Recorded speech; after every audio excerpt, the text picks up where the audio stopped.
I just went through the UPSC Mains 2026 GS2 paper, and this is broadly my takeaway. In the GS2 paper, you will have three sections. You have Polity and Constitution, you have Social Justice and Governance, and you have International Relations.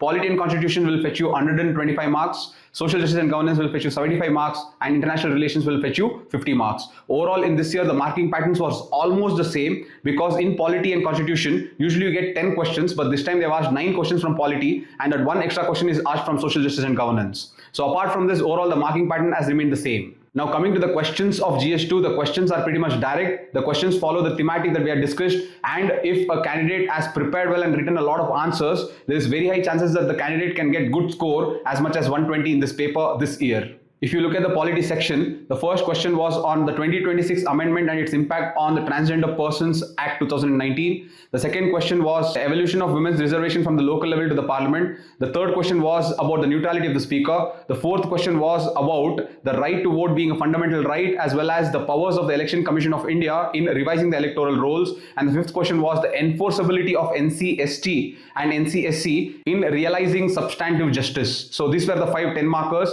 The 15 markers were even more easier. The 11th question that they asked was the powers of the governor, especially the assent of the bill, and is he or her bounded by the aid and advice of the Council of Ministers. The next question was on judicial legislation in the context of passive euthanasia. The 13th question was the federal framework of India and how accommodative it is of cultural diversities as well as regional diversities. And the 14th question by far is the most easiest in the comparative politics in the history of GS2, and that is comparing the separation of powers between the USA as well as India. As you can see, the questions from the polity sections were pretty direct, and I hope that my students have done a tremendous job. Now coming to social justice, you have question number 6, 7, 8 as well as 16, 17, 18, but this time they have also added question number 15 as social justice and governance. So the questions are as follows. Sixth question is tribal development policy. Is it socially grounded and follows the principle of equity? The 7th question is on malnutrition as a public health concern, and the 8th question, very interesting, is about the advantages and limitations of a generalistic civil service structure. The 15th question talks about pressure groups and corporate lobbies increasing the pluralistic democracy in India, but also it questions the convergence of corporate wealth with political power. Again, very interesting. The 16th question is transparency and accountability is not just about controlling corruption, but also increasing the public trust.